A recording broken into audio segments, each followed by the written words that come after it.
You are now listening to the Minority Trailblazer podcast. Let the story begin.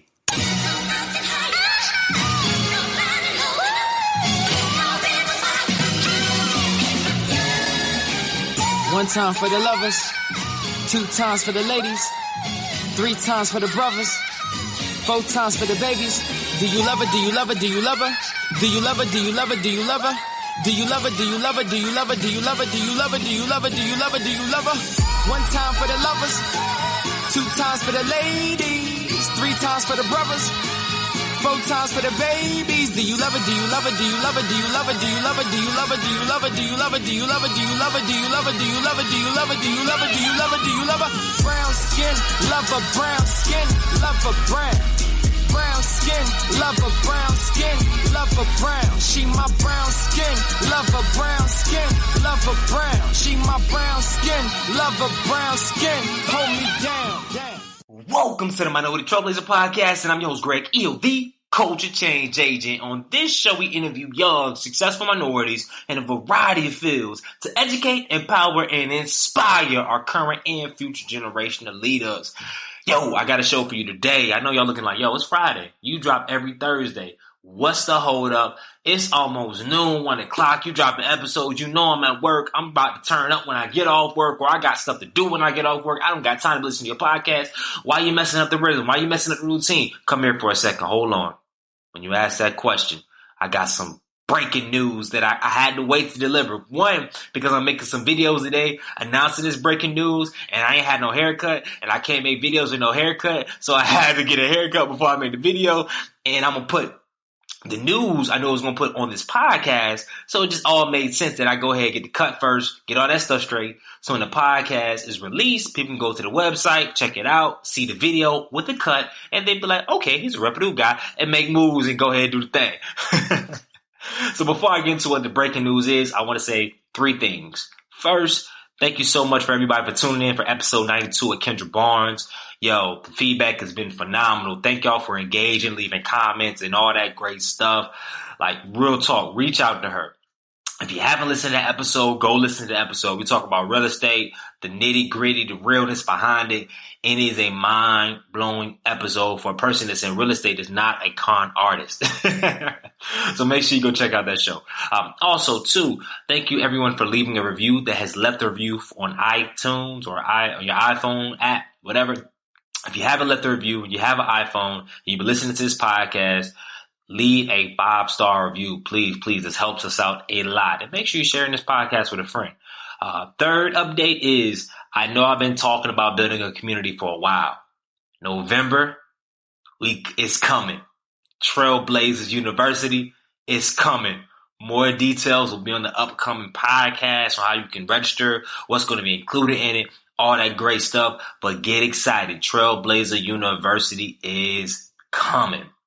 Side note, I might have some free passes to Trailblazer University for those that are on Twitter and they say hashtag Trailblazer University and they at me just so I know that you're listening. Then I might have something for you, all right? And then last but certainly not least, the breaking news, what we all been waiting for. This year I had a lot of goals that I wanted to accomplish. I've been checking some down. I've been doing well on some, but some just kind of got pushed to the back burner.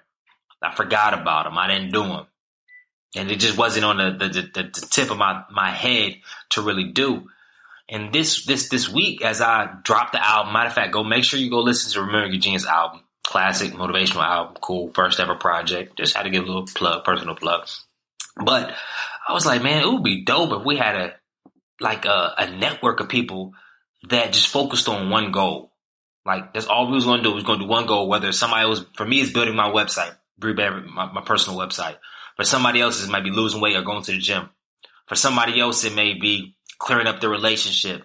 I don't know how technical your goal is as far as business or technical it is in the personal space, but I just felt that it would be cool if we had a dope community to really push each other towards the goal, and more than an accountability group, but a group that has a format, has a plan with consistent motivation to do it. And I said, hold up, G, you the culture change agent. You can do this, right? So I said, let me get in the lab a little bit. So over the last couple of weeks, this week rather, I got in the lab made the program and it's live. So you can go to gregehill.com/30day, 30day, and you'll find the information. Basically what it is a 30-day challenge which starts Monday, October 1st, and that's the last day you can register, October 1st by 11:59 p.m., and it goes through October 31st. And what this challenge is when you join the platform, when you join the challenge, what you'll receive is daily motivational video from me every single morning at 7 a.m. What you will also get access to is a free private Facebook group where everybody will be sharing their goals, what they're working on, giving updates, and I'll give everybody the rules and how we're going to operate in it once you join. Third, you'll have a live Q&A answering questions, any question you have, not just on the goals, any question you have every Thursday at 6:30. It'll probably be for like an hour. Any question that you have regarding anything. And if you can't make the call, then I'll shoot out the recording. And so we can keep the motivational ball rolling and just have open conversations. I may bring on some special guests. And last but certainly not least, I have a Thrive journal for you. Not a physical, but it's a PDF journal, which chronicles every single day, has certain activities and check-ins that you have to do, as well as weekly review and a post 30-day challenge review. So I know many of you are asking, okay, is it free? It's going to cost? And I ain't going to lie. I'm going to be honest with you. I know I'll try to be honest. I debated. First, it's like, oh, does it make it free? We get a lot of emails, get people in, and we just make it cool. But then I realized, like, one, it's going to be a lot of work on my end. But two, I want to make sure you have some investment. I don't want people to just join the challenge and then not engage, not do anything. So I said, okay, what would be the right price? So against all the advice I received, ain't no set price. You invest what you want. And the only reason why I'm doing this because there's somebody out there that's listening and they're like, yo, I don't have $20 or $50 to invest in this program and I'm trying to get there, but how do I get there? So, yo, you got $1, put $1 up. I'm still going to give you the same effort. You're going to receive the same videos, the same content. Put whatever you can up and invest in yourself. And I guarantee whatever you invest in yourself, you're going to get back tenfold. Minimum. So there you have it. Ain't no huge price drop, whatever. No. You invest in yourself and we're going to get it in, all right? Getting videos every single day, motivation, encouragement, support from your peer group, and just a challenge to accomplish your goal in the next 30 days. And that's all it is, man. I'm really excited about it. And whether if we have 5 to 100, there will be a cap. I ain't gonna put the cap out there, but will be a cap. I don't know if I can do way more than 100 at this point, but even if it's 5, 10, 15, 20, however people sign up, man, we gonna be on a journey over the next 30 days. It's gonna be a push for me releasing content every single day, video content rather, but we gotta do it because a lot of goals need to be happening. So many people, when you're working towards, it's hard when it's just maybe 1 or 2 people, but imagine a group of 5, 10, 15, 20 people all pushing each other, checking in, and really just growing in this space. I'm excited. So I just want to try it out. So make sure if you want to go and join the 30-day challenge with me, you can find information at gregehill.com/30day. That is 30day. Friend, bring the whole group in and we gonna get it in. So that's for my true supporters, my people that trying to make them goals, trying to be change dates, all that stuff. Yep, go ahead and join it. And this episode right here, I got with my boy Peter Dutton is phenomenal. Like this dude, storytelling is on 100. Like you will be riveted by his storytelling when you drive and whatever you're doing. You're gonna be so riveted by his near-death experiences. His experiences selling I can't even put it out there. You just gotta listen to this episode. But it's really cool. Dude has part ownership in this thing called SoulPopped. It is a popcorn online that you can buy, and it tastes like they got fried chicken flavors, macaroni and cheese, dill pickle, barbecue, chicken and waffles, all these different flavors. Black-owned startup. It's really popping out there in Texas. Also, he has IprayEveryday clothing brand line where he has wristbands, which I love, as well as a couple other things that he's popped off with IprayEveryday, which is a phenomenal movement. I mean, I always get stopped because he also has this he has his hat, this black hat that says "Make America Pray Again." And I always get these double looks when I'm at the airport, when I'm rocking it anywhere. People are like, what is that? What is that? But it's a black hat that says Make America Pray Again.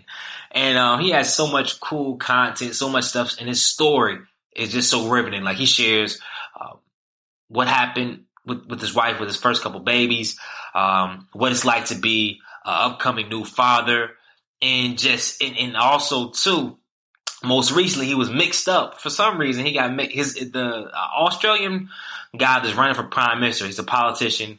Some may say he's a dirty politician, whatever. His name is Peter Dutton as well. And CNN did like a Twitter thing, and I don't know how his name got into it.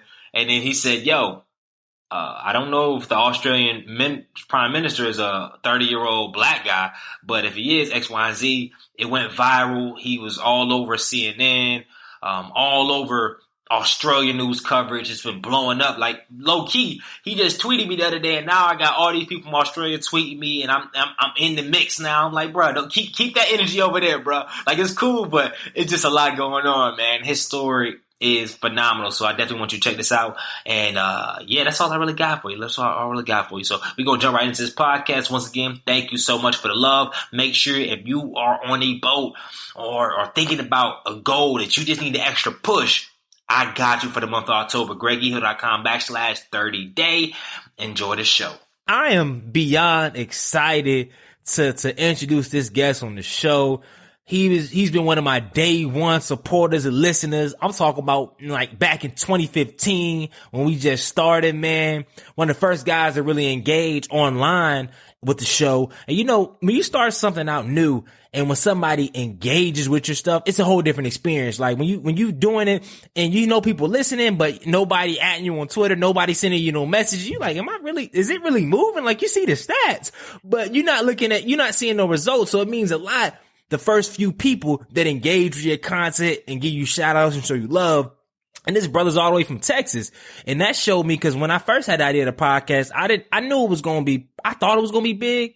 But when you first get a listener that you never knew in any part of life from Texas showing you love and appreciation, it means something. And then fast forward a couple years when I had, on a tour last year, and we popped up in Houston, and he drove a long way, brought his wife, showed support, and the rapport we've been able to build without really knowing each other on an everyday basis. And now I got him in my text thread, and just seeing his journey from afar, hearing his story at the actual event, but also see what he's been able to do over the last couple months, and honestly over the last couple years, with his movement with I Pray Every Day.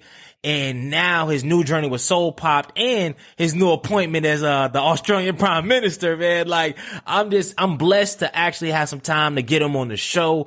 And I'm just not even gonna read a long bio. We're gonna jump right into it, man. So I'm genuinely excited. I'm blessed that this will be my second interview in the morning, and both of them, like, I'm beyond excited on a lot of interviews, but some interviews I'm like, I know it's gonna be a good story, but I'm just always trying to fill out and seeing how I can make it work. But I'm genuinely excited and overjoyed about the steps that he's made and the man that he is and the man who's becoming, man. So without further ado, I would like to introduce my brother, Peter Dutton, to the Minority Trailblazer podcast, man. Welcome to the show. Thanks for having me, G. That was the best introduction I've ever heard of myself. So I'm happy to record that and save it when I do speeches in the future. Yeah, you already know, man. So let's start the show off with a quote, because I'm gonna do this show a tad bit different than I normally do. But I always want to start off with the foundation, man. So Pete, man, tell us a quote or a mantra that you apply to your everyday life, and give us a story how you apply it. Yeah, man, I'll jump right into it. I'll hit you with pray every day to expect results. Yeah. That's kind of what I've been living my life by for the last 5-6 years now. Is what I stand on. Prayer really changed my life. The person I was 5-10 years ago is not who I am today. And it started with just a daily prayer life. It taught me to pray and trust God and really lean on my faith, even in the darkest days.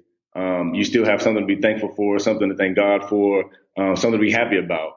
Earlier this week, I think this was Tuesday, actually, my wife was in and she's pregnant. Our baby girl's coming in January. Mm-hmm. She had a fender bender. Somebody hit her from the back while she was headed to school in the morning. And, you know, every morning she leaves work, like I pray for her. I'm like, man, you know, God, keep your hand over my wife, my baby, make sure they, you know, make it to and from work safely. And this particular morning she called and said she was in a fender bender. And I'm, you know, my first thing is like, you know, what I need to do, you know, what's up, what's happening? You know, she's like, I'm fine. You know, she barely hit me, you know, this and then that. And she was all upset about it. And, you know, we don't have money to pay for the car right now. We're trying to do so many things, get ready for the baby, all this other stuff.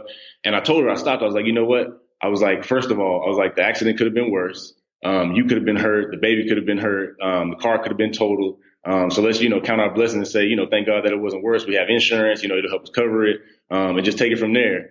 So just little things like that. I've learned to divert from being angry about, and just finding a way to thank God for it, even in the struggle. Yeah.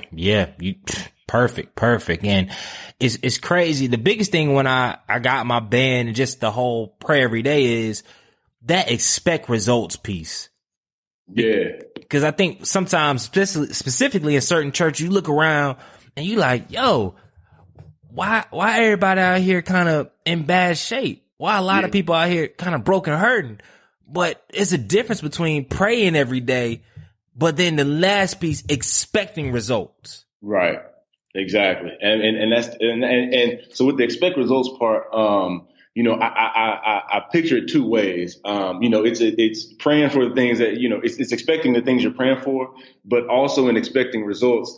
It's also expecting results of yourself. So, you know, while you're praying for these things, it's expecting results of yourself to be able to understand if I'm praying for this breakthrough, if I'm praying for this job right now and the job doesn't happen, I'm expecting myself to understand, okay, it wasn't supposed to happen right now. Keep your faith, keep moving your feet forward, and keep doing what God has put you here to do. You know, I think a lot of times people in their prayer life, you know, they get real specific, and then when God doesn't give it to them, it's, you know, woe is me, you know, I don't, you know, God, what'd you let me down for, this and that? And, you know, in my own life and own experiences, it's just God telling you not right now, you know, and he's expecting you to continue to move your feet and continue to do the work because he has something better for you on the outside of it. So you might not get that, you know, that job you think you want now or the job that you've been praying for, but it's because God has a greater job set up for you that gives you a multitude of things that you weren't even expecting to come from that. I love that. Expecting results, not just from achieving things. I could pray, I expect this next month to bring in 10 grand. Well, shoot, what are results am I expecting for myself? Like, do I expect myself to wake up every morning? Do I expect myself to make X amount of sales calls? Do I expect to learn about my craft? Like, I love that aspect of thinking about the fine tuning. The changes that I want to make to this podcast that I normally start off with the backdrop of your story, but I want to start off with the current events right now, and then let's segue into that, man. And, one, I would be remiss if I didn't ask, man, how was your thought process and everything when you found out the news you about to be a father, man?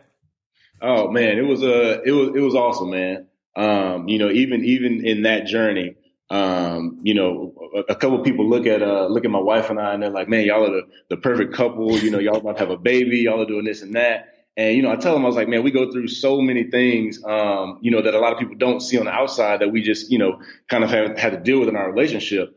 You know, in full transparency, like this is our third pregnancy. So we've had 2 miscarriages, before. The second one really hurt us because we were almost to 3 months, I believe it was. And, you know, 2 weeks before that, we went to the doctor, the baby was fine, you know, got to hear the baby's heartbeat, you know, it was, you know, a joyous time. And we're thinking we're going back to the doctor. I think it was 4 weeks after that, maybe. And we're thinking we're going back, you know, for another checkup to kind of figure out and for them to tell us what the sex of the baby would be. And, so we get to the doctor's office and, you know, the doctor puts a little machine on my wife's stomach and, you know, there's no heartbeat. And, you know, after going to it a few times, you know, the doctor, sometimes they don't actually put the monitor where it's supposed to be for you to hear the heartbeat. And so I'm in my mind, I'm thinking like, okay, you know, doctor, you know, he's in the wrong spot. The baby's probably moved or turned around or something. And then he tries again and there's no heartbeat. And then I look at my wife and I can see the tears forming in her eyes. And I'm like, you know, I'm kind of in shock at the moment, but I'm like, you know, God, you know, if this is what's happening, you know, let me be strong enough for my wife and myself to get through it once again, and understand that, you know, this is your doing, and you have something greater for us, in the future. And, so, you know, fast forward to now, you know, I came home from a business trip. I was in New York for a work conference. And I come home and my wife had these balloons in the kitchen with like a bag on the table. Mm-hmm. And I'm thinking it's just, her, giving me a gift for, being on the road. Or she always does little stuff like that when I'm on the road and stuff. So I'm not even thinking, a pregnancy announcement. And, so she pulls out a t-shirt and she's like, close your eyes. And so she opens the t-shirt and, she says, now read the shirt. And so I read the shirt and it says, take it easy on me. My wife is pregnant. Wow. And it was awesome, man. It was great to find out that we once again on the pregnancy road, and everything's going great with the baby. We just had our latest appointment 2 weeks ago. Doctor's fine. I mean, doctor said baby's fine, mom is fine, baby looks completely healthy. All 10 toes, all 10 fingers, all her organs working fine. So it's a blessing, man. It's crazy that I never really thought about it. How. I mean, I've heard of, I know, like one of my best friends had a miscarriage. I mean, his wife had a miscarriage, but I never think that until the baby comes out, man, like you still got to keep those around you that are pregnant prayed up. Like you have to keep blessing on it, cause just because everything like, wow, like 3 months in is like, what? Yeah, and exactly. Being able to overcome that, man. First of all, I thank you for sharing that story, man, because that brings even more prudence to it, man. And that's crazy. Like, how long are you and wife been together? So we've been together now almost 5 years now. So we met 2013. We were friends for like a full year, and then we started dating officially 2014. We're together for that year, and then we got engaged 2016. Married 2017, and so we just celebrated a year of marriage in April of this year. Wow, man. That's beautiful, dog. That's beautiful. So, the jump to more current events, man, like break us down for people that are, cause I know my loyal podcast listeners, they may be unaware, but for a lot of your new following now, break us down this whole, where did this prime minister stuff come from? Like, break us down this story, man, because this has been a hot topic for you. I know you've been experiencing a lot over the last couple months, man, with this mix up. And I've just been enamored by how you've been able to pivot and make it not just like about me moment, but just make it just like a fun, good loving moment, man. And the reason why I want to paint this picture, because I know once we go into your backstory, you probably never could envision, this probably happening when you were younger, and you definitely wouldn't have responded the same way, back then, man. So break us down, like, what really happened, man? Yeah. So it started, it actually started a few years ago. I would randomly get tweets, from people in Australia, and they were political tweets, and I would always wonder why they're sending them to me. And so one day I just decided to Google and they would always tag Peter Dutton. And so I decided to Google the name in Australia, and I just put Australia on the end of it. And there's actually a politician there with the same name as me, Peter Dutton. And so I was like, okay, that's why people continue to send me messages and think that I'm him, because my Twitter handle is Peter Dutton 5. His is Peter Dutton MP, I think, for prime minister or something like that. And, people for years would always get us confused. I would get, hate tweets, DMs, like just crazy tweets, bro. Like stuff that I was like, man, I don't even understand why this is coming to me. But one thing that I always did was I would respond to them and say, hey, you're talking to the wrong Peter Dutton. And I would send them, his Twitter handle, and say, hey, this is the guy you're looking for. I don't want no smoke, but there you go. Exactly. I said, don't bring that this way. I don't need any bad, mojo on this side. And so then fast forward to this year, my wife and I, this is about 4 weeks ago, my wife and I are at home, and she showed me a tweet from CNN talking about the other Peter Dutton in Australia and how they were about to have a vote for their newest prime minister. And so I had been getting tweets leading up to that tweet, from CNN. I was like, okay, this is why people have been tweeting me this week at a higher level, because I was getting like 4 or 5 DMs a day, like, hey, how can you run for prime minister when you're doing X, Y, Z? How can you? And it was just a bunch of craziness. And I was like, man, I don't know where this is coming from, what's happening. And so when she showed me the tweet, I was like, okay, there's an election coming up, and that's where all these people are coming from. And so I took the CNN tweet and I retweeted it with the caption. I was like, I hope my Australian friends will look at my profile and see that I'm a 30-year-old black man from Texas before they tweet and DM me. And, I tweeted that and I set my phone down. And so in the first probably like 2 minutes, it had maybe like 100 likes and, 20 retweets and a bunch of people in Australia laughing, joking about it. You know what I'm saying? Apologizing for it, saying, sorry, mate. We were looking for the other guy, blah, blah, blah. And so probably in the next 5 minutes, I think I had almost 3,000 likes and 400 retweets. And I'm talking about nonstop, to where my wife, she was in the bed, but I mean, it's like probably 10:30 at night. And my wife's in the bed, she's asleep. And she's like, what do you keep touching your phone for? What are you doing on the phone? She's like, it's time to go to sleep. and so I'm telling her, I'm like, man, I was like, I really don't know what's happening right now on Twitter and why this tweet is taking off like this. And so I showed it to her. She was like, wow, that's crazy. She's like, not getting to bed.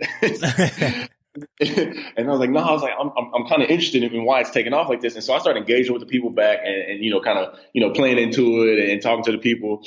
And so I tweeted something else. I was like, wow, I was like, the people of Australia are really embracing me. I think now I'm the people's prime minister. And then that tweet took off. And so probably within an hour, it had probably 30,000 likes and almost 10,000 retweets and comments. And my followers were just going up exponentially, like almost hundreds by the hour. And so literally that night, a news station in Australia ends up calling me, and they reached out to me on Twitter. They were like, hey, we'd like to speak to you if you have a moment. And so they reached out to me, and they got an interview with me at like 1:00 in the AM our time. And so I had to set up the computer and everything. And so literally this is like 1 a.m. My wife gets out of the bed. She comes in the room. She's like, what are you doing? And why are you making all this noise? Yo, pregnant wife is like, hold up, you on the phone at 10:30 making all these mischievous moves. Now you making these noise. Like, what? For Twitter? Exactly. She's like, hey, you need to go to bed. And so I do the interview, and then I wake up the next morning, and I've got DMs and messages from every news outlet you could think of. The Statesman here is the local newspaper, the New York Times, who else? The Chronicle in Houston, CBS, and then their local station there, which is like Good Morning America, Sunrise 7 in Australia. They end up interviewing me the next morning. So I'm like on their version of Good Morning America, doing an interview with them. The next morning. Wow. Morning.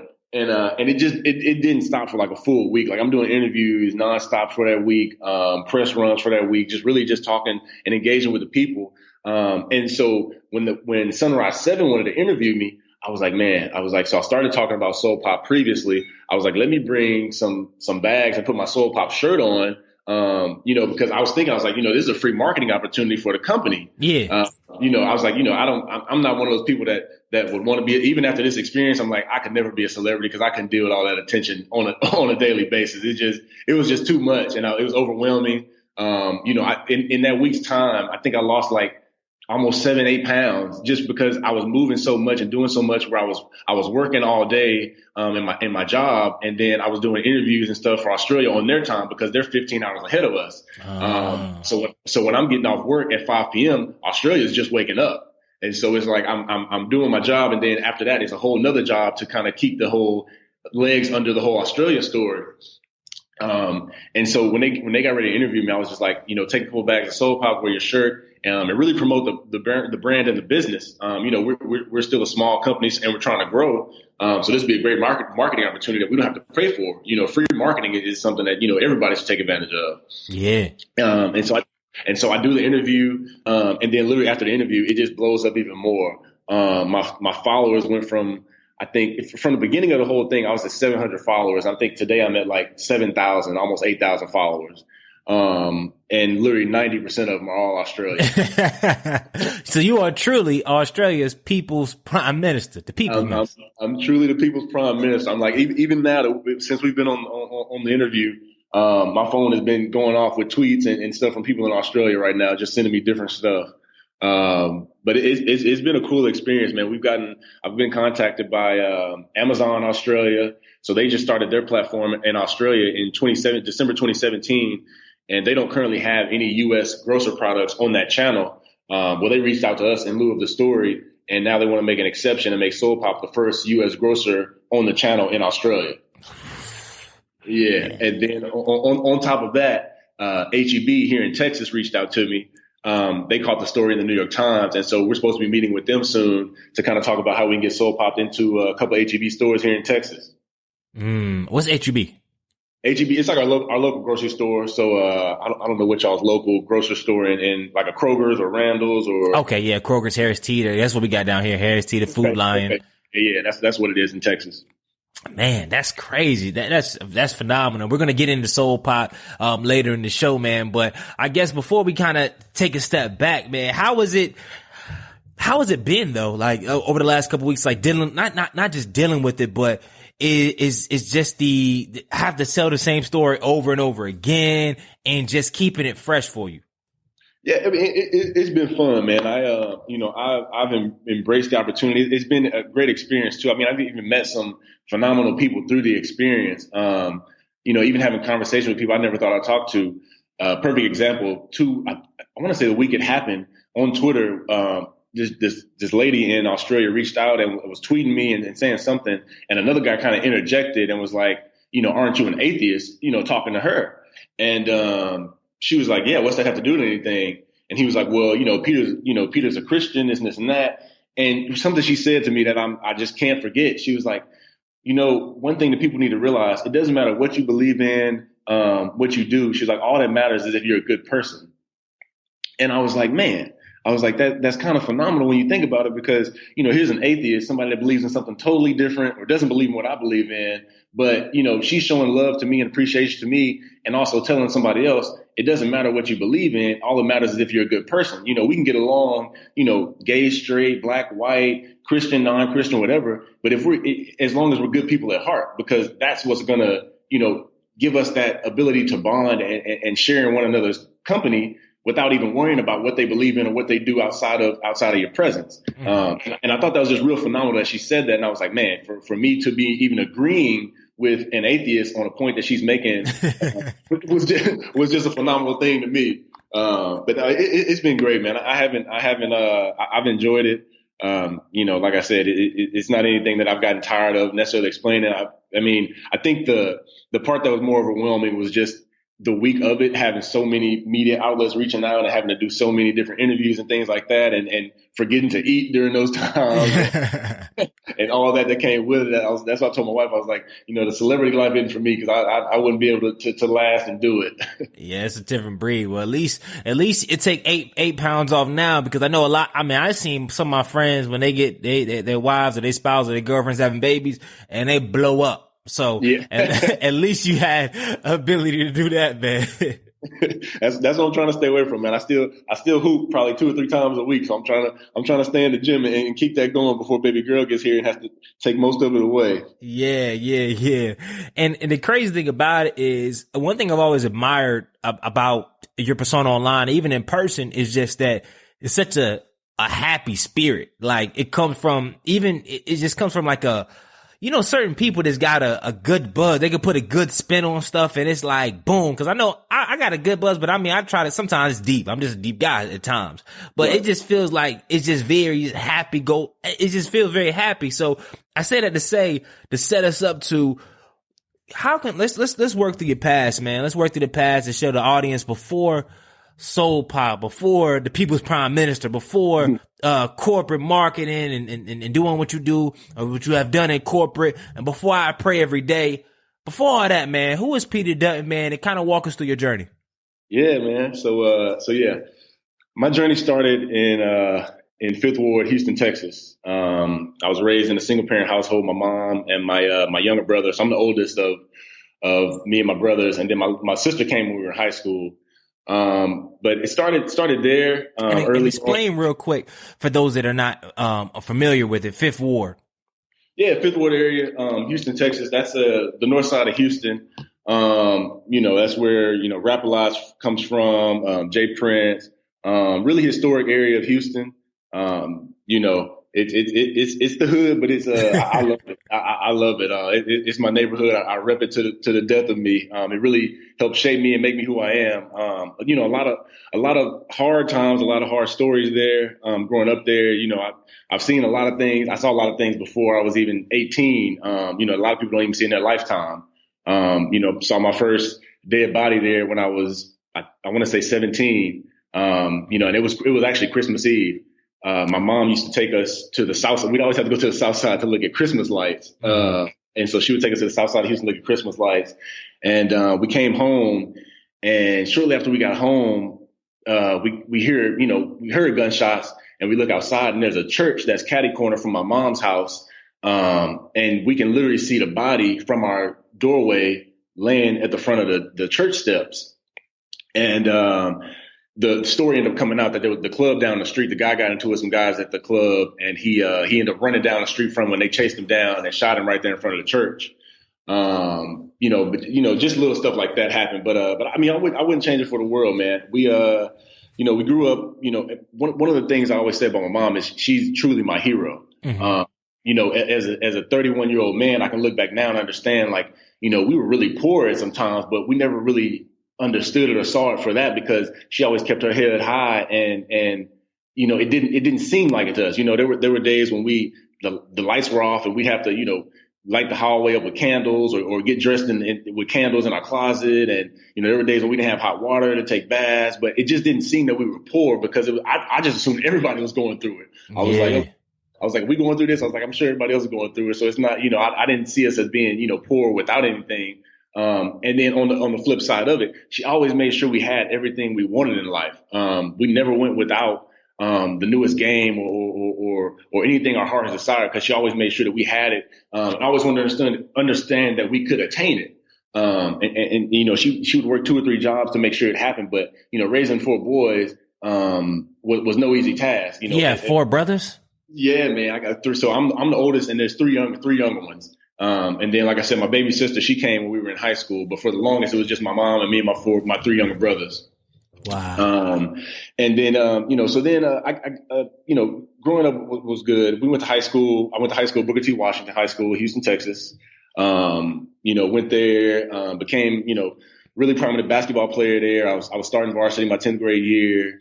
That same year, I think that was the year Milby went to state and won state. They were like 49-0. They were in our district.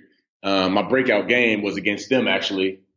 Scored like 27 points that game. Really put my name on the map in Texas. So really was making a name for myself basketball-wise. In 10th grade? In the 10th grade, yeah. Mm-hmm.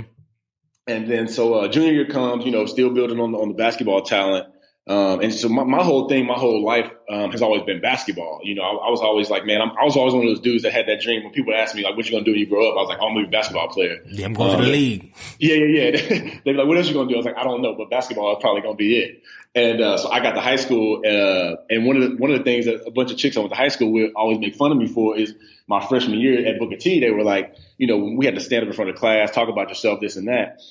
They would say, Peter, the first thing you said was, I'm here for basketball. And they were like, we thought you were weird because all you kept talking about was basketball. And so, I mean, even like chicks were trying to, date me, this and that. And I always told them, I was like, nah, I'm really, I'm focused on basketball. And so my junior year came around, got a girlfriend that year, one of the cheerleaders, and, still playing basketball, still doing my thing. So fast forward to my senior year. So senior year, I'm ruled ineligible due to a technicality that happened my freshman year. With classes and grades and stuff like that. So I wasn't able to play my senior year. Wow.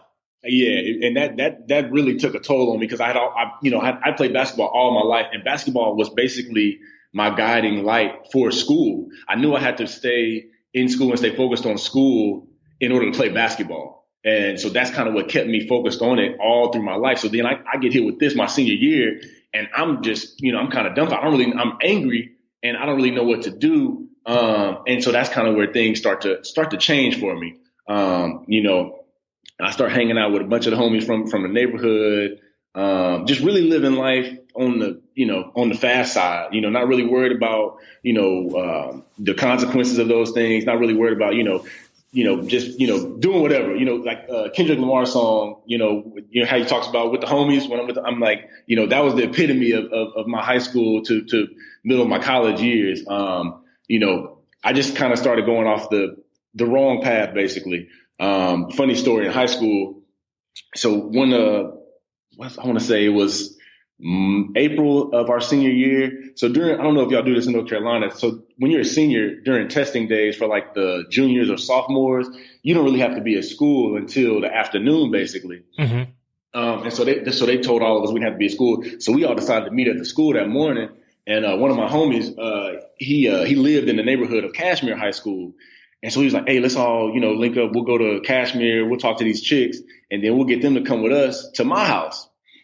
And, I'm not even, I don't even think twice about it. I'm like, cool, that's cool.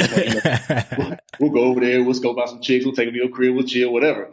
And so, boom. So that day, I happened to drive my mom's expedition to school. The expo, right? And so I take my truck, and then my other homie, LeBon, he drives a truck as well. So he's like, I'm going to bring my truck too. So we're like 8 or 9 deep headed to Cashmere. And this is like 10 o'clock in the morning. Cashmere is definitely still in school. Like, everybody's in class. And so, in retrospect, I'm like, this was the dumbest thing we could have done. But, as a kid, I'm like, yeah, let's go do it. And so we pull up at the school. Now, see, I always told myself, I always, said I was a smart criminal. Like, I always, like, whenever I got myself into a situation, I was already planning my way out of the situation before we got into it, right? And so we get there, and immediately I realized the first problem is Cashmere, they're in uniform. So they wear red shirts and khaki pants. Well, Booker T, we didn't have uniform. So we pull up at the campus, we're in jerseys, dudes got on tall tees, Timbs, like we just stick out like a sore thumb. And so we get on campus, we go by one of the classrooms. Dang, that's crazy. One of my homies that passed away a year ago, Canel, he was there. He was one of the first people we saw at Cashmere. We saw him in his classroom. So he came out the classroom and he was like, hey, I'll walk y'all around. And so we start walking around, seeing different homies in classrooms. And so there's like a T hallway, and we're walking one way. Well, at the other end of the hallway that we're about to pass, there's the principal, the campus security, and like 2 other teachers, like just kind of in a huddle talking. And so they see us down the hallway, and immediately their first thing, they're like, hey, all y'all stop right there. What are y'all doing? And so we all look at each other. Now, the entire time we've been walking through the school, in the back of my mind, I'm creating a map on how to get back to I'm like, how do I get back to the car? If anything goes wrong, how do I get back to this car and get out of this parking lot? And so we all look at each other, and nobody planned on going to the principal or to campus security. So we all break out running. And so half of us go the way where I'm going, which is straight back to the car. Because I'm like, first thing is, I can't let moms know that I had this car at a whole nother high school during school hours. Man, that's going to be all, not the expo, not the big boy. I'm gonna be getting beat until next week if I got to tell her this truck was somewhere other than the school, right?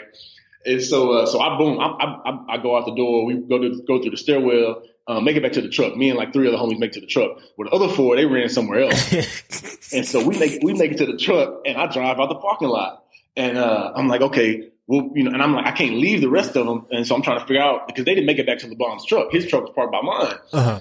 So I'm like, man, how do I help them get out? So this is around the time when Nextel phones were really hype, where everybody was using the chirp. Yeah.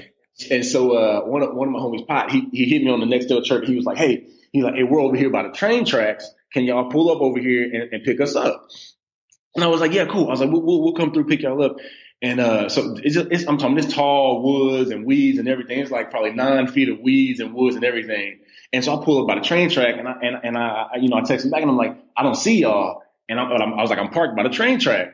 Bro, they come running out of there like literally like freed slaves. I'm talking about, all you see is a bunch of brothers just running through the weeds, coming to the car. They all dive in the expedition. And so then we're trying to figure out how to go back and get LeBomb's truck without the campus police actually knowing or seeing us. And I was like, man, we'll just wait for a minute, let it die down, let them think we've left, and we'll pull back into the parking lot, get this truck, and then we'll bounce. And so we wait probably like 5-10 minutes, and then we try to pull back in. Y'all just waited 5-10?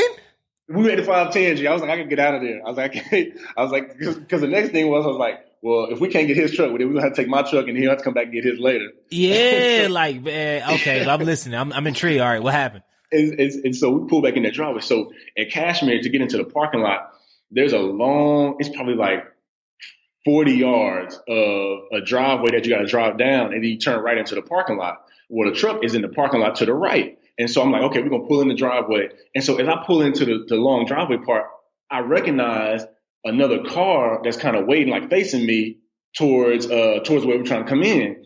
Well, they take their car and they kind of like slab it, like kind of catty corner it on the, blocking the way. But I can tell it's not the school because, you know, they got 22s on it. It's an old school box Chevy. Like, it's a slab. So I'm like, okay, this must be somebody else. And so they pull in, and one of the dudes hops out the car on that side. And so I'm looking, and I can't really hear what he's saying, but one of the homies in the car with me recognized him and was like, oh, I know who that is. And I was like, okay. And so my homie Pot, he's the firecracker of the crew. He's he's currently in prison, but that's a whole nother story. But he's the firecracker of the crew. So he recognized him, and I specifically told him, I was like, whatever you do when you get out, just talk to him, tell him, hey, we're trying to get the truck. We're not trying to, do anything else. We're just trying to get the truck and go back home. Right. And so, he hops out. First thing he does is just start yelling demands. He was like, if y'all don't move that car, blah, blah. And I'm like, bruh, I just told you don't do that. I was like, you starting a whole new thing and we're not going to be able to get the truck. And so literally, G, as he says that, it was almost like a signal for the rest of the other cats' homies to come out of school. So at this time, it's like 30 dudes run out of the school and are like surrounding his car where he is on the other end of the driveway. And so at this time, I'm like, all right, I was like, first of all, we outnumbered. It's only 8 of us and it's about 30 of them. I was like, so whatever they talking about doing, I was like, we're not talking about doing. And so the dude ends up, he's pointing at us, pointing, and then he says something and he goes to the trunk of his car. And so where I'm from, when dudes go to the trunk of the car, you already know what's up. Like, they're going to get the thing and they, this and that. So he goes to the trunk and literally comes back around from the trunk of his car, pointing a pistol down the driveway towards us. Bruh. And I'm like, hold on, bro. I was like, I know this ain't happening.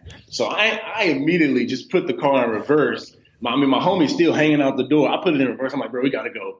And so I start backing up. Dudes start shooting towards the expo. I'm backing up down. That's a narrow driveway too. So I'm backing up down the driveway, trying to stay straight, trying not to hit the ditch on the side and get us out the parking lot. So I'm backing up. I finally get out. I barely clip the ditch, but we don't flip over anything. We come out on the street. Bro, we come out on the street and I'm gunning it down the street to get us out the neighborhood. Well, the other cats, they jump in their car in another car and they're following us. And so they chasing us through the neighborhood. And so instinctively, I was like, we got to get out the neighborhood, get on the freeway. I was like, one thing I know, we get on the freeway, they're not going to be, shooting at us, doing stupid stuff. Yeah. Right? So one of my other homies was like, no, go through the neighborhood. I can tell you some back ways. I was like, bro, we go through these back ways, end up with them. They end up shooting this truck or shooting one of us in the truck. And so I was like, I'm not listening to that. So I'm literally going like 70 through the neighborhood, G. And I finally get to the entrance of the freeway and I get on the freeway and I'm like, bro, we just gonna have to go back to school and then we'll come back and get the truck later. Long story short, my one of my other homies, he ends up, one of the OGs of our neighborhood. He was like, I'll go back over there with y'all and get it. So he goes back over there.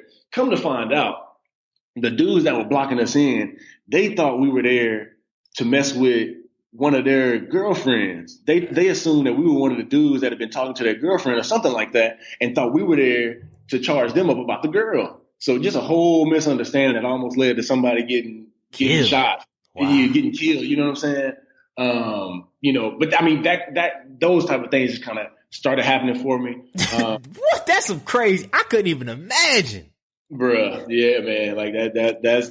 I mean, I got stories for days like that, man. But then, so high school, I graduated high school, man, and so my girlfriend at the time, she's going to North Texas, UNT, in Denton, and so I'm like, just young and in love. I'm like, okay, I'm going to Denton too. I'm going to North Texas. Now I should have went to a JUCO or D2 because I still want to play basketball, but I was really confident in myself. I was like, you know what, I can walk on at UNT and I'll be all right. I was like, I got the skills to walk on, it'll be cool. So I get to UNT, I go meet the coaches, talk to them, this and that. They're like, yeah, because I sent them like some tape or something. They're like, we've seen you, this and that. So yeah, we'll keep you engaged on the walk-on process. And cool. So I'm like, okay, I'm gonna have a chance to, start my basketball dream again. And, like I said, I've always used basketball to keep me focused in school. So tryouts come for basketball, and it's between me and this other kid, white kid, Andrew. He was good too, but he wasn't good as me. And so I'm thinking I got a fair shot. The whole team, like I had met the whole team. They were, I was working out with the team before tryouts. Like I would come to their private gym sessions where it was just a team, but they would let me play with them. They were vouching for me to be on the team. Well, come to find out, the other kid's mom used to date one of the coaches. Oh. So I didn't have a fair shot from the jump, but I didn't know this. You know what I'm saying? So results come out, I don't make the team. They asked me if I want to be in the practice squad. I was like, cool, but I really, I wasn't interested in that because I was like, I want to be on the team. And so boom, so that happens, and I'm like, all right, basketball is not happening again. And college, one thing I tell all my young homies, I'm like, don't go to college with a girlfriend. Like, it's just not, you don't want to go to college with a girl. So college starts to take off for me, from a popularity standpoint. Like, I'm the cool guy. You know what I'm saying? I'm cool with the basketball team. I'm cool. I'm living in the athlete's dorm with the football team. Cool with all the Greeks. Cool with everybody. Just a cool guy. So everybody knew, Peter was, cool guy, right? And so then we start, I start, living a completely party, hang out, rec, not going to class lifestyle in college. Like, my whole thing in college was, I'd register for classes and then I'd find any reason to drop that class and put some money in my pocket before it was too late. Uh-huh. So, me and one of my homies, we had I want to say it was a psychology class together. Well, we walked in the first day and the professor had like this dialect that we couldn't really understand. And we looked at each other and I was like, I can't really understand what he's saying. He was like, me either. I was like, well, guess we got to drop the class. So we go straight to the registrar's office, literally drop the class for that, get the refund check for the class, boom, put it in our pockets. But we were just living completely oblivious to being focused on school. We were just, focused on everything else outside of school, what we were there for. Start throwing parties, with Toby. So start throwing parties with Toby, man. We started he was doing the Monster Jam like the year before I got there. And so I got there, me and Toby hit it off. We were, two peas in a pod, like inseparable down there at UNT. And, so we started doing the Monster Jams, man. Party was a huge party, man. They would rent out a mansion and, we just throw huge house parties. And, the whole school would come, the football teams, the Greeks, everybody would come. And it was just a really good time. But still not focused on school at all, man. Not going to class, not doing anything I'm supposed to be doing in college at all. Focused on the girls, focused on everything else outside of that. And so I end up getting to the point to where I'm like, okay, I was more focused on money in college than I was focused on getting my college degree. And so like I started working at the local finish line. That wasn't paying much of anything. Then I started doing overnight stocking at Walmart. That wasn't paying anything. And so now I was like, man, okay, all right. I'm tired of asking mom, to send me money, for pizza, for food, this and that. I got to start, doing some of my own to pay my rent and afford to eat. And so me and one of my homies at the time, and I know my mom is going to kill me for this when she hears it, but me and one of my homies at the time decided, you know what, let's just start selling weed. We were like, man, we got enough friends that smoke that, with our popularity, we could just start selling and become everybody's plug. And that's how we'll pay our rent. And he was like, cool. And so I didn't know anything about selling. Like, I ain't never sold, like, I'll never try to present myself as some, person that grew up selling weed or this and that, like around it at all. Like, hadn't even seen weed till I got to college. So I didn't know what it looked like. And so boom, he was like, yeah, cool. He's like, I know a guy that can help us get a pound. We can, break it down and sell it, this and that. And I'm like, cool. So I'm just going along with it, just free spirit, just whatever. And so we ride with him to Arlington, pick it up, bring it back, and then we just, start selling. So one thing we always said was, we always quoted Jeezy, which was never ever serve him where you sleep at. And so we were like, man, we can't sell it from the house, because if we sell it from the house, then we don't, we never want people to think that this is where it's coming from. And so we lived on the street where we had like a beer barn, and it was like a little 7-Eleven style barn that sold like drinks and snacks and stuff like that. Yeah. And so we were like, okay, well, what we'll do is we'll always tell people to meet us at the beer barn, and we'll walk down the street from the house with it and meet them there, and then come back to the house so that people never kind of confuse or never kind of know that that's where it's coming from. And so we were like, well, how are we going to carry it? Because what if the cops stop us or whatever? Because police were really bad in Denton. Like I went to jail 3 times in Denton alone in those 3.5 years I was at UNT. Goodness gracious. And so what we decided was we went to the smoke shop, and they sold these Arizona tea cans that were empty, but it looked like an Arizona can. And so you could twist the cap off. And so we twist the cap off and put like probably, 10, 15 dime bags in the can and take it with us to the beer barn, and that's how we meet people and serve people. So we did that for like a month, and then I was like, bruh, first of all, it's getting too out of hand. I was like, second of all, I was like, if my mother ever finds out that I'm doing this in college, I was like, I ain't gonna never hear the last of it. And if I go to jail for it, it's just gonna be a whole nother thing. And so like after that month, I was like, bro, we just gotta quit. We just, go back to working, doing what we can do to pay the rent. But I can't sell weed anymore because it's just getting too high. I mean, I think somebody actually showed up at our house one day looking for, trying to get something out. And that was the day I was like, all right, see, it's gotten too far. People are starting to send people to our house now to get it. I'm like, nah, bro. We gotta cut it off now before we get caught or get, because this ain't even us, so we just experiment trying to pay our rent, but this ain't even what we normally do. And so we stopped doing that. And then so I was headed to a party with Toby, actually. He's in the front seat. So I used to drive a 98 Buick Park Avenue. It was my slab, it was my first car. Slab. So side note, why do people call it a slab in Texas? What does that mean?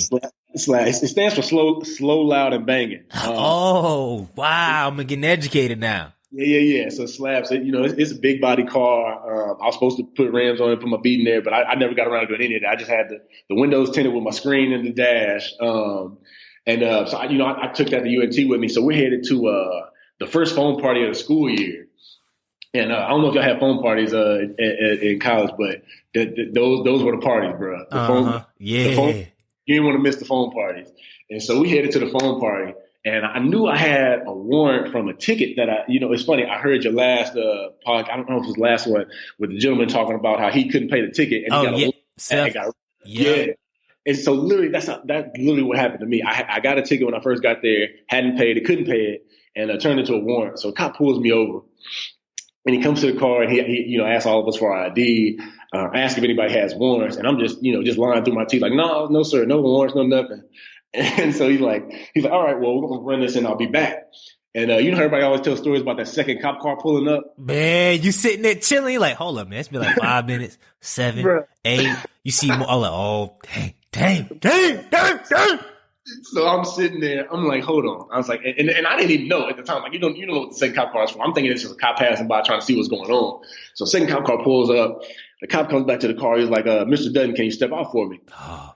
And I'm like, so I'm still not knowing what's about to happen. I'm like, oh, okay, he must want to search the car or something. And so I get out, and dude was like, put your hands on your back. I was like, for what? He was like, sir, you got a warrant. He was like, so we're going to have to take you in tonight. He's like, your buddies can take the car. And I was like, no. And so in my mind, I'm like, only thing I'm worried about, I'm not even worried about going to jail. I'm worried about the phone party. And so I tell Toby, I was like, Toby, take my debit card, go to the ATM, follow us to the station, and come and bail me out so that I can come to the phone party. I was like, we'll still make it in time to the phone party. And so Toby was like, yeah, bro. And so I get to the station, they book me and everything. I'm laying there, I'm in my cot or whatever, laying there or whatever. And I'm just counting. I'm just thinking to myself, I'm like, all right, Toby's about to pull up any minute now, bail me out, and I'm going to the phone party. Bro, an hour goes by. I'm like, man, Toby must really be, they must really be grilling him up there to get me out or whatever. And this is my first time, so I don't really understand the process or anything like that. And he was like, nah. He was like, no. So I was like, man, if another hour passes, and I don't have a way to count time, so I'm just thinking in my head, like, trying to envision like what time it is. And if another hour passes, then I'm just go to sleep, and then I'll he'll come get me eventually.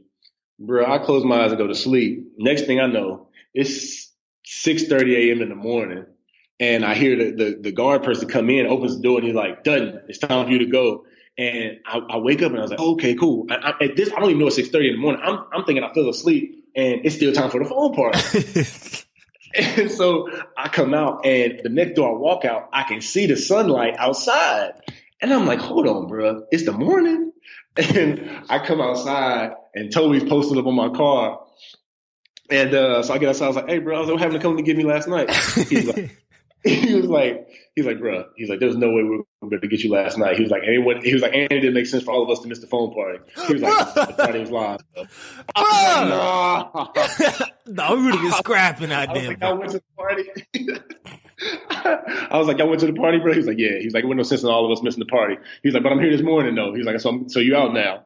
I was like, all right, bro. But yeah, man. And then the final time I went to jail in North Texas, man, was the craziest time.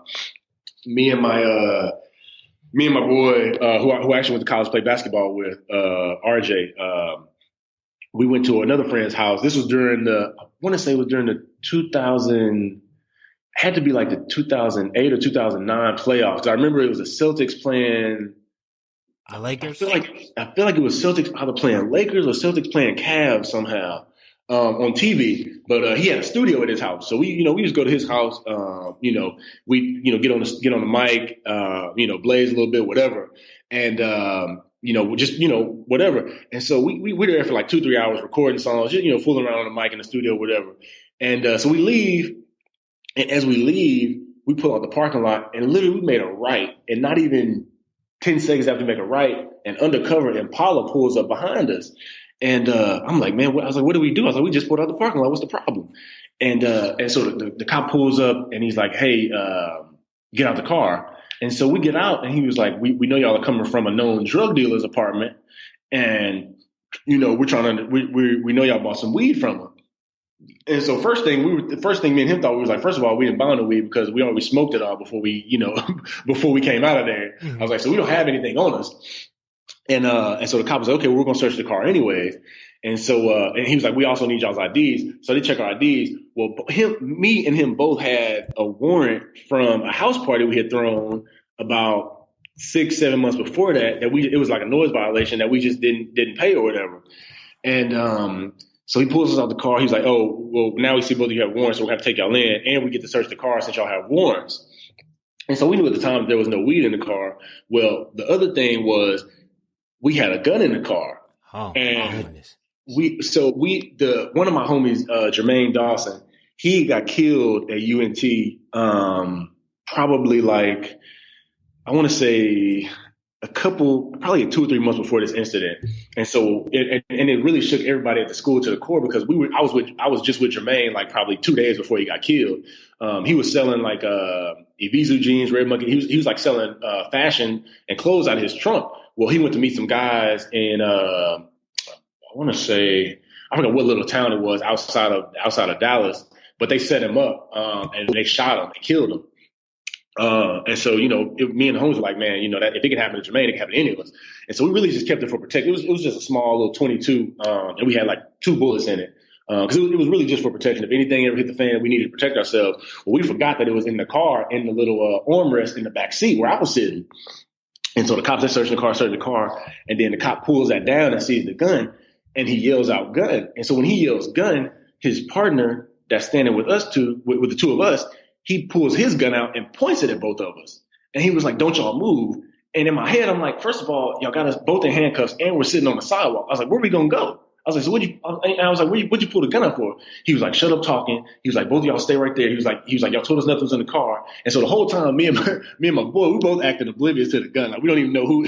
I was like, a gun? I was like, what gun? And my buddy's doing the same thing. He's like, a gun? I don't understand, where a gun came from.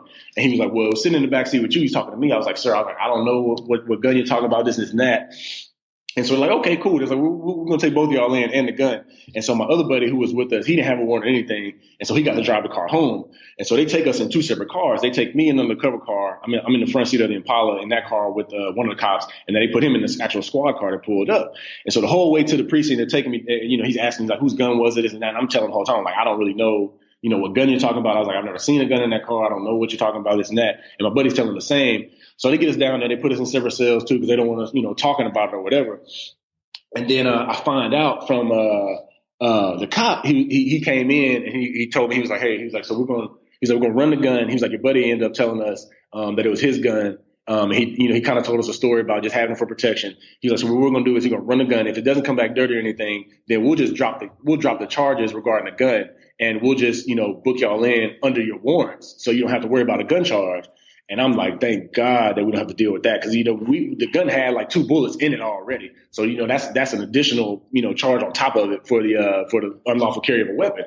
Mm-hmm. And so, my buddy gets out, I get out, and like a month after that, he was like, bro, we gotta turn ourselves around. We gotta do something different. He's like, we keep getting all this trouble here. He was like, let's go play college basketball.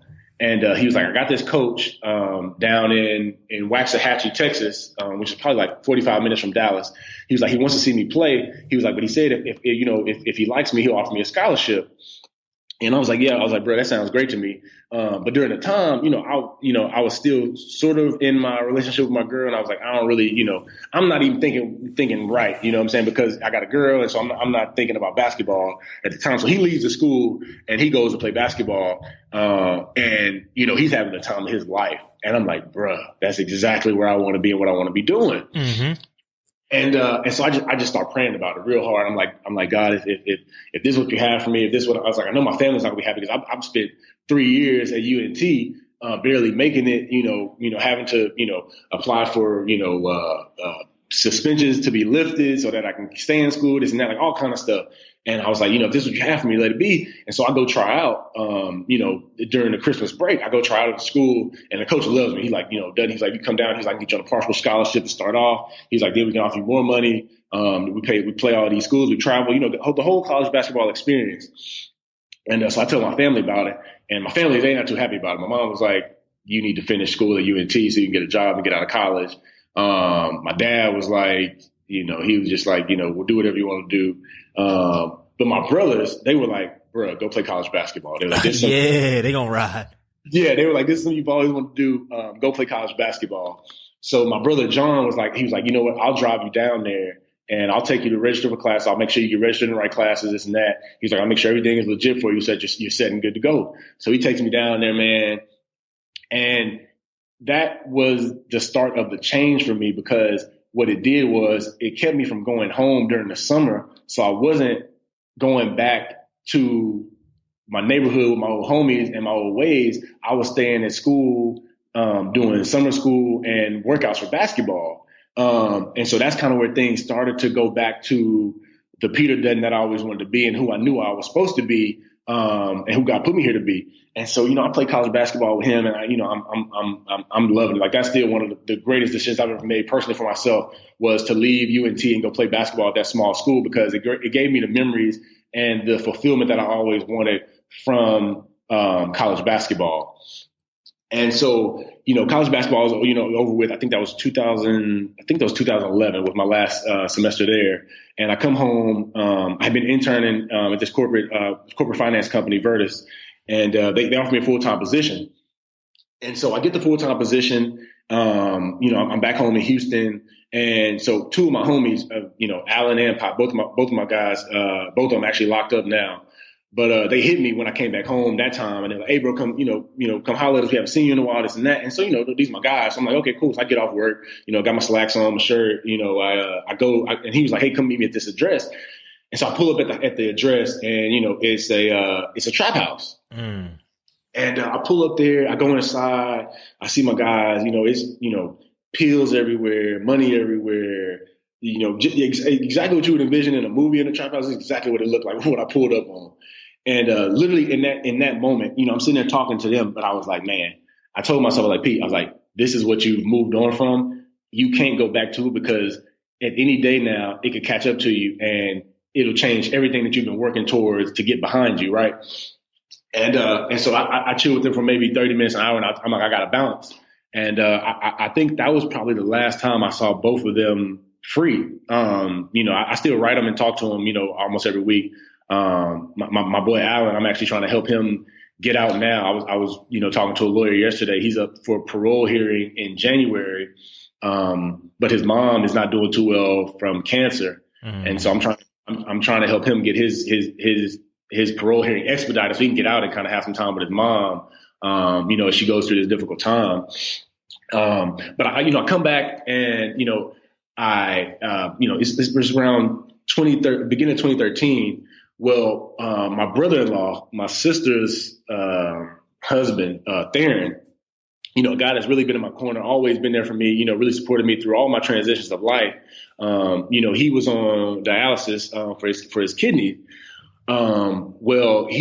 It was a Thursday. He was in the hospital. He went to the hospital to get checked up. And then, he was like, my guy, I always called him my big brother because he was literally like my big brother from the time my sister brought him around to the time he passed. But I went to see him on a Thursday, and that Thursday, and he was just sitting up, and it seemed like it was just a regular checkup for him at the hospital because he was just sitting up with an IV in his arm, like no kind of major suffering or anything. And I'm like, I go visit him, go see him, and he's like, yeah, but he's like, bro, he's like, we're just just a little small checkup. He was like, I'll be out of here soon by the weekend, to stay on y'all and this and that. And I was like, okay, cool, bro. I was like, so I love you. I'll see you when you get out of here. So that was that Friday. I think it was Friday. That Friday afternoon, I get a call from my dad. And my dad doesn't just, regularly just call me out the blue. So I'm like, what's he calling for in the afternoon? And I'm sitting at my desk in Houston, and he calls me and he says, and I can hear it in his voice. And the first thing he says is like, you got to get to the hospital now. And I was like, what's happening? And he literally says, Theron just died. And I'm like, hold on. I was like, I just saw there. I was like, and it shook me to my core. Like, it was like, how could, Theron, he has a daughter, has a son, just a stand-up guy, like really took care of his family, took care of his kids. Like even my homies, like when they would come around, he'd take care of them, make sure they were good, like just, all around good dude, somebody who I even want to be like, you know what I'm saying? And I was like, hold on. And I just broke down. I couldn't control myself because I was like, I don't know how this would happen to somebody like that. And that was the one time in life where I was almost mad at God because I was like, how can you take Theron away? I was like, there's so many other people in the world that aren't doing what he's doing for the world, aren't doing what he's doing for the family. How could you take him away? And he passed away, and I want to say that was January of 2013. And so when that happened for me, that was kind of the eye opener to me that I was like, okay, you know what? If that could happen to Theron, that could happen to you. I was like, if God, and we all know that. We all know that, we don't know, like, Bible teaches, we don't know the day, or the time that it'll come, right? Mm-hmm. And I strongly believe that. But, we go through life not even understanding that and not even living like that. You know what I'm saying? We live thinking that we got, till this time next week, till this time next year, till this time, 2-3 years from now, which is good to think, but you really don't know that for sure. And so I was like, bro, if that could happen to him, it could happen to you. You really need to start living your life for you and doing the things that you want to do and the things you want to get out of life for yourself. And so I was like, cool. I was like, Peter, you know what you're going to start doing? You're going to start praying more. First of all, I was like, I really need to get a strong relationship with God and focus on that. And maybe that will guide me to the next thing.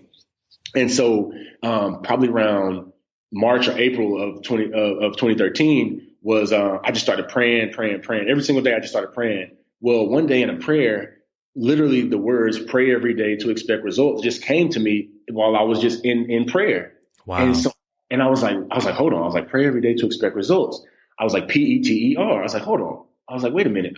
And like I tell everybody, like, I've never, like, pray every day to expect results was never a thing that I was just jotting down. Like, how can I make my name, how can I turn my name into a cool acronym? I don't have a sheet of a whole different bunch of plays I was trying to make or anything like that. It literally came to me and I wrote it. I still have the sheet of paper I wrote it on. Cause I was like, I don't want to forget it. I was like, so I wrote it down on a sheet of paper and I just started doing it every day. That was just my mantra every day. I was like, make sure you pray whatever you do, whatever you're going through, just keep praying about it. And so I shared it with my mom, shared it with my friends, and they were like, man, that's an awesome mantra.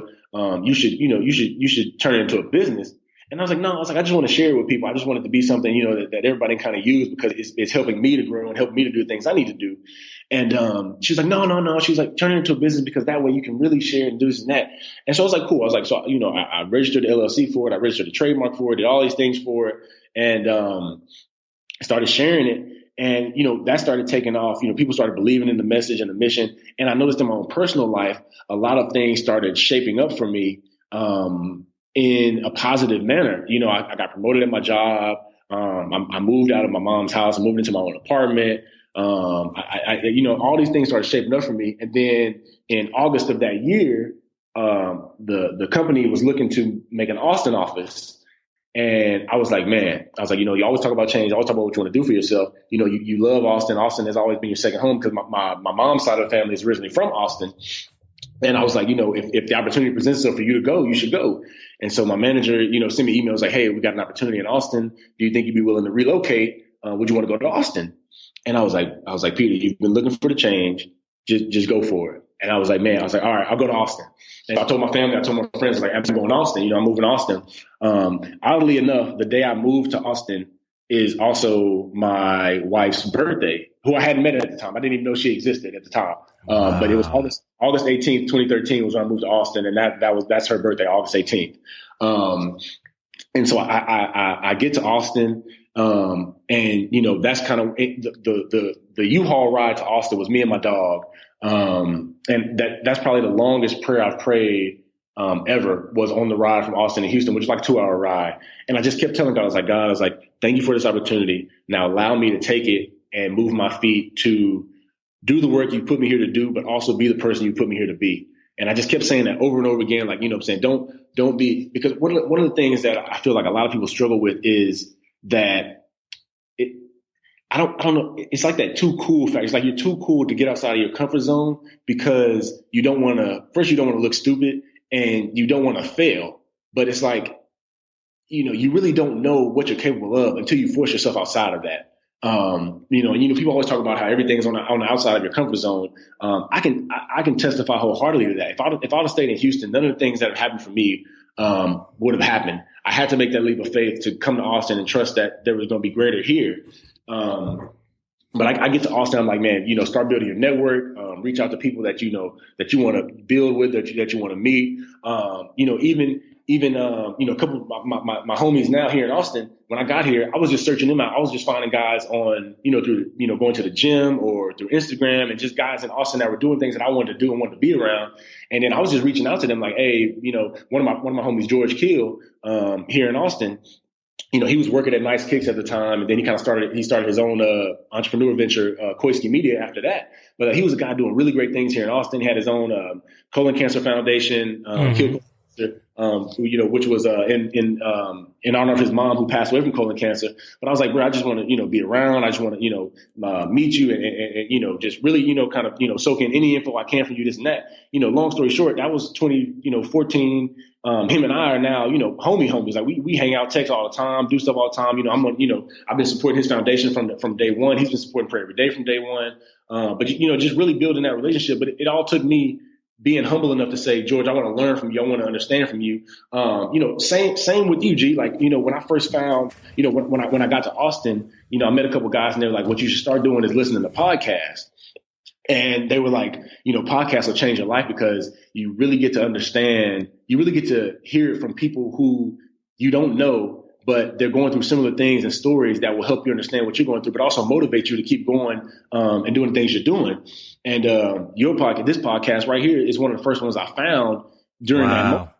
And when I found the podcast, I was like, and I listened to a couple of your episodes, I was like, bro, there's no way that I shouldn't be listening to this podcast all the time. I was like, the stories that have been told on here, the people you've met, their stories, it's just all motivated me and kind of helped me shape myself into who I am now. Even with you, I was like, man, I want to meet this guy. I wrote it down somewhere on my computer. So I was like, it said, reach out to G Hill. And so like you said, I started hitting you up on Twitter. I started hitting you up on LinkedIn, really just supporting. But I just really enjoyed what you were doing, and I wanted to embrace it, understand it, learn from it, but also reciprocate some of that energy from myself to you at the same time. As just two black brothers trying to do something and change the world, in what we're doing. And I told myself, I was like, man, one day. It's crazy, bro. I was like, one day I'll be on George's, I'll be on Greg's podcast. And so for the longest, I used to contemplate, I was like, man, you know what? I'm gonna just email Greg and just be like, hey, bro, I think I should be on your podcast. And then I was like, man, you know what? Don't email. I was like, let the work that you do make it so that Greg reaches out to you and says, okay, bro, I'm ready to have you on the podcast. And so I was like, okay, cool. I was like, I'll just keep moving my feet, doing the work and doing what I need to do on my end. And when that opportunity comes, it'll come. I was like, and it'll be here. And then, we're sitting right here now doing the podcast. But man, I mean, I've been going on and on, but it's just, all of it has shaped me to who I am now. Like you said, the people's prime minister, is not who I was 10 years ago. The things I'm doing now, I wouldn't have been able to do 10 years ago. If I hadn't made the conscious decision to change and really just started, focusing on prayer and just, really focusing on God's path and plan for me, man. Man, it's been phenomenal to hear you narrate your own journey and your own story, man. It's been very refreshing. It's been cool. It's been life-giving, and I haven't had the need to add anything because the story in itself is just phenomenal. But before we close, I do want to focus on two key things before we get to the rapid fire round, because I don't want to overstep it. Yep. One, I want you to talk about first, I Pray Every Day, man. And as far as, how that's going and what that movement is for people that are not aware, kind of what that stands for. I know people what it stands for, but what actually it serves. But also, two, I do want to have a small discussion about Soul Pop, man, because I definitely think that is something huge that's on the wave. I was pissed because, when I tried to order my flavors, man, they all sold out. I got to check again to see if they there, because I would be remiss if we did not touch on Soul Pop individually on this podcast. But briefly, let's talk about I Pray Every Day, man. What's new with that, man? And what is that for people that don't know? Yeah, man. So I Pray Every Day is just my social good movement, man. It's a movement where, it's a simple daily reminder that we all need to, have that moment each day to pray. It really has served a great purpose in my life and those around me. And so I started with these wristbands, as you kind of mentioned earlier. And it just says pray every day to expect results. And I kind of got the idea from Live Strong and the WWJD movement. When that started out with the wristband form, I was like, okay, it'd be a great way for people to just kind of keep it on their wrist, and remind them to pray every single day, in their life, what they're going through. But it's been going great, man. Victor Cruz, is one of my biggest supporters from a celeb standpoint. His last 2 years of his career, he wore his Pray Everyday wristband faithfully in every game. You can look at his pictures from his games, from those times, and just my friends and family, man, and the stories from them have really just made me, it humbles me every time, from cancer survivors to people who are, overseas fighting in different wars, different things like that, reaching out to me saying, man, your wristband really made me, really helped me focus and center myself today when I was going through this and that, or my cancer came back, but your wristband reminded me that I can, pray through it and I'll make it through it again, and this and that. My own brothers, my family members just saying how much it's changed them and helped them. That's kind of what it's all been about for me. I've always told people, I'm not trying to, make $1 million off of Pray Every Day or this movement. I just wanted to help people. And so what I always do with the profits from it is I donate the money to different causes or different things that I see in the community that I support. So with Georgia's Colon Cancer Foundation, during colon cancer month, what I did was I took all the proceeds from Pray Every Day and I matched it with my own personal money. And I donated it all to the Colon Cancer Foundation. So we gave them a check for $400 that month to donate to the Colon Cancer Foundation from Pray Every Day and myself. But that movement has been going really well, man. I mean, people can find it at www.iprayeveryday.com. The wristbands are there, shirts, things like that. I just keep pushing the movement, man. Like I said, I'm not trying to, make a lucrative opportunity or make a lot of money off of it. It's just, really a social movement that I love. Like I probably give more wristbands away than I sell, just to help people. When I even the homeless, if I got $1 on me or $2 on me, I always give them a wristband with the dollars. And some of them here in Austin, I see them every now and then. They still got them on. They still wear them. Still, hopefully they're still praying and still rocking with the movement. Yeah, you already know, man. You already know. I definitely support it, and it's crazy. The bands that you gave for Texas, my last show, I gave them all out. I got to cop some more. Do you have the all black ones, or you just got the gray ones? Yeah, I got. We moved on from just the gray. We got all black. We got blue. We have red, and we have pink ones now. Say less, and I have all the information for that in the show notes. So y'all still selling hats too? Yep, still got the hats too, man. Still got the hats. I'm actually working on a different style of hat now too, but yeah, still have the hats and everything, man. Say less, man. And so now let's talk about Soul Pop, man, because I know I didn't realize, I looked at you on LinkedIn, you worked for the other company for almost 12 years. Yeah, man. Yeah. So I still work for them. So Okay. I'm literally working, 2 and 3 jobs right now. Trying to make it all Hey, you happen. the hardest worker. You like Steve Harvey out here, boy. I know, right? Some days literally, bro, I'm working at, one job at half the day, then the other job half the day, to where I'm, working till, 1 a.m., 2 a.m. to just get it all happening. But, I feel like, God's put it all on my plate for a reason. So I'm up for the task to make it happen. But it does get tiresome sometimes. I have to, step away from it. But it's going good. But Soul Pop, man, it's been around. It started 2016. A black lady here in Austin, Mm-hmm. DJ Lazada, she started Soul Popped. She started out of her kitchen. She was trying to figure out a way to help her son with his eating challenges, basically. And she was trying to figure out how to make food taste like one thing, but from a texture standpoint, be something else. So she went into her kitchen and she started making different, seasoning and flavoring and put it on popcorn. And her son loved it. And she started doing that. And, people, started supporting and loving it too. So she turned it into a business. And I met her 3 months after that. So 3 months into the business, I met her at the farmer's market here in Austin. And I don't even like popcorn. Like, I don't, you can go back, years of, when I was, in the dating game, whatever. Like, I ain't never bought popcorn at the movies. I don't store. Like, I just don't like popcorn. And so I'm at the farmer's market and, I'm walking around and I see this black lady at her booth and I'm like, man, I was like, what is she selling? And so I read the banner. I'm like, oh, popcorn. And so I'm like, I'm not really trying to eat a popcorn. So I look at it. We made eye contact and I tried to look off. Well, as I'm trying to look off, like I don't see her. She's like, hey, come over here. She's like, I got some awesome samples, some popcorn that you should try. And so I go over and I'm like, all right, I'll sample it, but I don't like popcorn. So I'll be nice and I'll sample this and that. And so I sample it. And the first one she gave me was chicken and waffle popcorn. And bro, I ate that popcorn and I was like, hold on. And I had to step back. I was like, hold on. I was like, Pete, you might just be hungry. That's why you think. I was like, that's why you think you like this. Don't overdo it. You're probably just trying to impress her by saying you like it.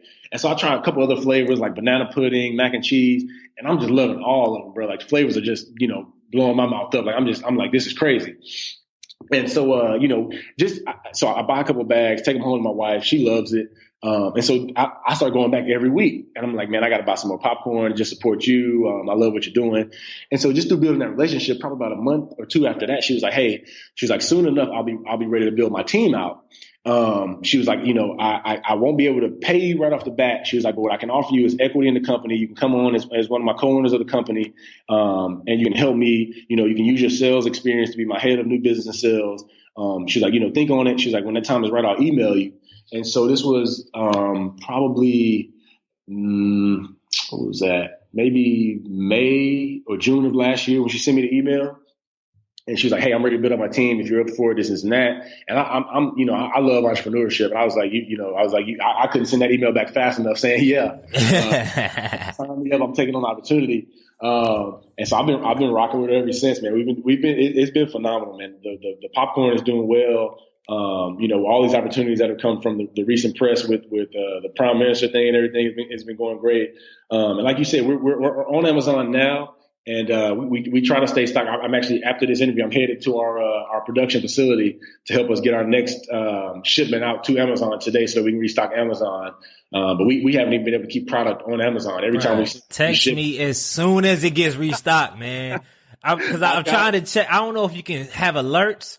But I'm like, I don't know if Amazon, it might have it. I don't know. I'm gonna look on Amazon because I know you got a lot going on. I'll look on Amazon, but I need it. I need to taste it, man. I got you, G. As soon as I know when it's going up, I'm gonna shoot you that text so you can have that first dibs. I got like 2 other people too. They were like, hey, bro, as soon as it goes up, send me the text so I can get online and get my order in. I was like, I got you. So I'm gonna make sure I send you that text, bro. And for our listeners here, it is a black-owned business. And what type of share with us the flavors y'all got for this popcorn? Oh yeah, so we have a chicken and waffle popcorn. We have mac and cheese, banana pudding, butter corn off the cob, Austin smoked barbecue, sour dill, and Big Mama's fried chicken. And this is baked into popcorn. It is in the popcorn, bro. When I tell you the flavors are exactly what they say they are, it's literally exactly what it is. And it's healthy popcorn too. It's all non-GMO, gluten-free popcorn. And we cook it in coconut oil. So it's really not even a health risk to eat a whole bag of our popcorn. It's actually healthy popcorn.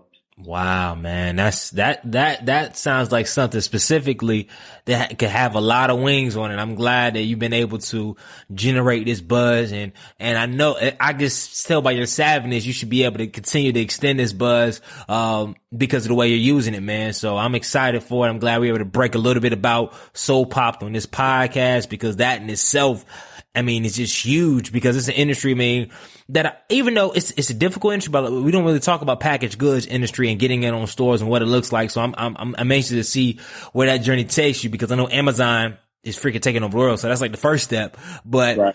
I know there's a lot of hanging fruit out there that y'all can kind of attack, specifically once it pops off.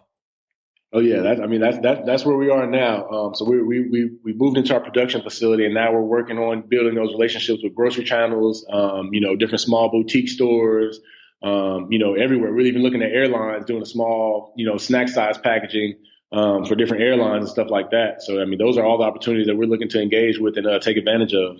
And for full disclosure for our audience, though, you have part ownership in the store, right? Yeah. I'm one of the co-owners of the company. Okay. Cool, man. Well, shoot, man. I'm excited for it. I'm excited finally to get to experience it, man. So I'm gonna hold you to it, man. Nice. But as we close, before we get to the culture change round, I do want to say, I have two more questions. Is there anything that our audience or the people that's listening can expect from you from the rest of 2018, man? Man, just keep looking out for Soul Pop, man. That's what I'm pushing. That's what I'm working towards. That's what we're building on. Looking out for Soul Popped, and I'm headed to Australia in October.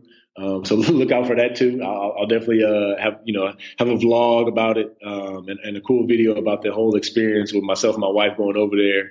And then pray every day. You still push that every day, still working to get that out there and keep that movement going. So yeah, that's kind of what you can expect from me for the rest of the year. And for I know they're going to be tuning in for Australia. You have any special things or anything you want to get out to our Australian listeners? 'Cause I know you get a chance to reply quickly on Twitter, but if you had to give a PSA announcement to them when you touch down, like would you want to share anything with them? Yeah, let me see if I can do my Australian accent that they were trying to teach me. Good day, mates. I'll see you soon. That's my Australian accent. Hey, I love it, man. First of all, how long is that flight gonna be, yo? 20 hours, bro. 20? Shut, bruh.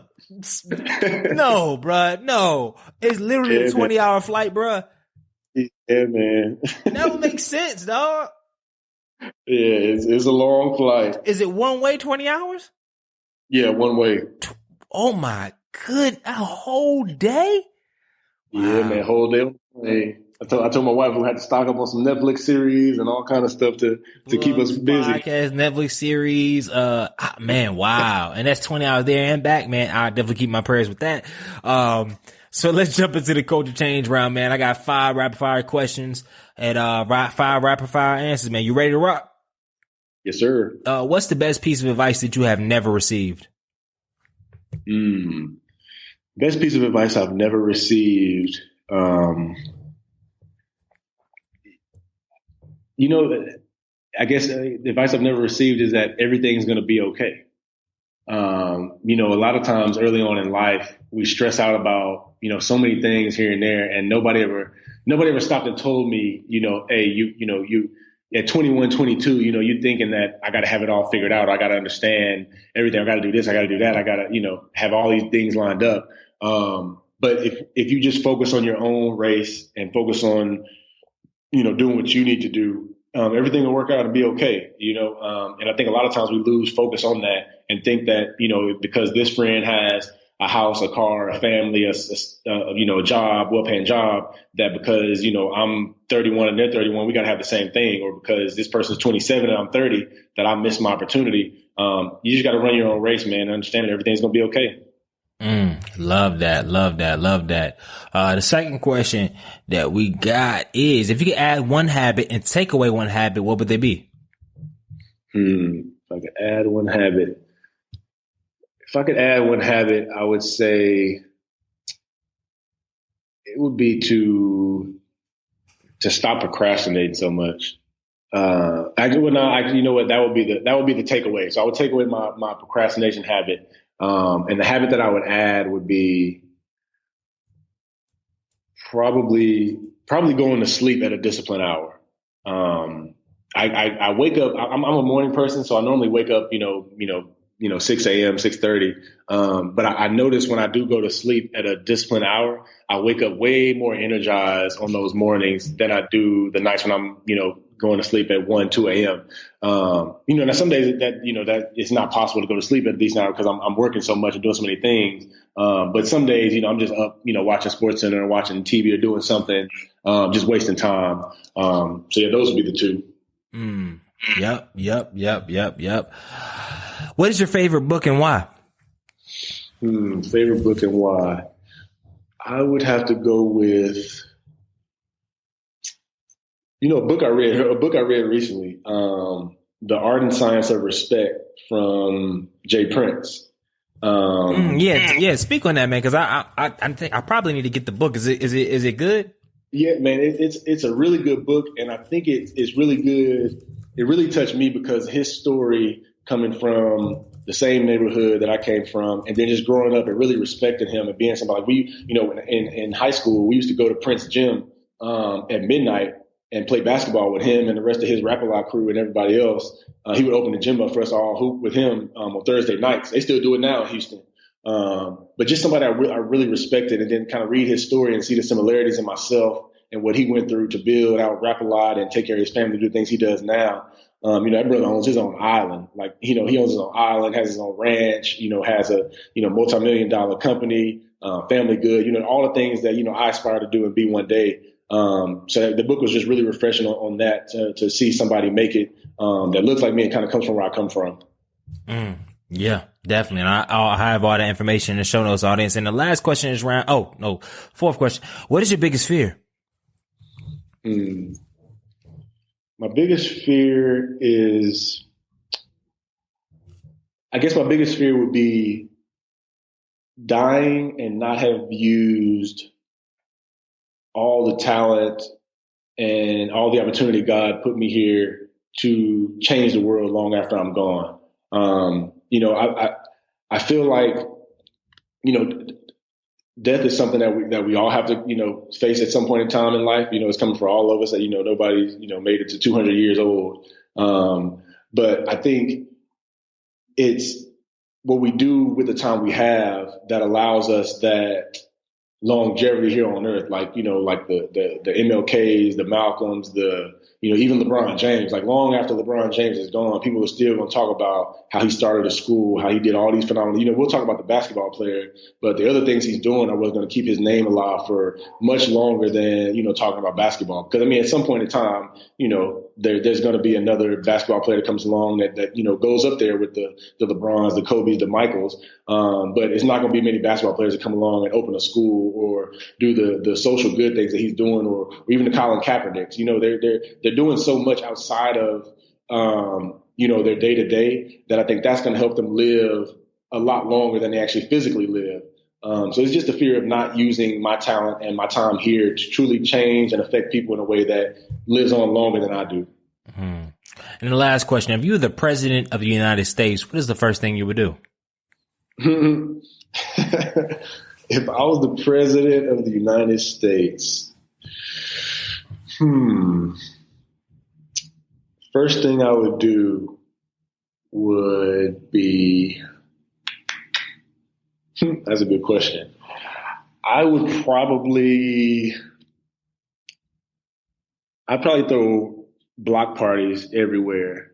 And the block parties would be for people of all walks of life to come together and just enjoy in each other's company and culture, to truly understand one another, but also start to try to love one another. I think that's where we struggle a lot right now in society. I mean, especially with, our current state of politics with Trump and the craziness he's doing, bro. I think there's a lot of people choosing sides when I think we could, it's pulling us back to a time that we thought we were away from. Mm-hmm. And I think the one thing that'll get us back there is loving each other. I don't have to agree with somebody's politics to, respect and, have, some sort of love for them. Now, not that you gotta, be like, hey, even though you, are against, immigrants and this and that I love you, but it's just kind of like I might not respect everything you're doing. But it doesn't have to affect who I am and and how I exude myself to the world, if that makes sense. Like it doesn't have to change me. And so I would just do something like that, man. Something light and wholehearted to kind of just start building communities again, to get together and understand each other, and truly just engage and start to, kind of build back up where Obama was taking us. I feel like Barack was taking us to a place where, people really started to truly appreciate one another and love one another outside of, what they stood on or believed in, because, with a black president, it just seemed like, everything was on the up and up. And I think, Trump and his team are trying to take us back to a time, but I don't think it's possible. Like, I think they've done a lot so far, but I don't think it's possible to take us back to where they're trying to take us to.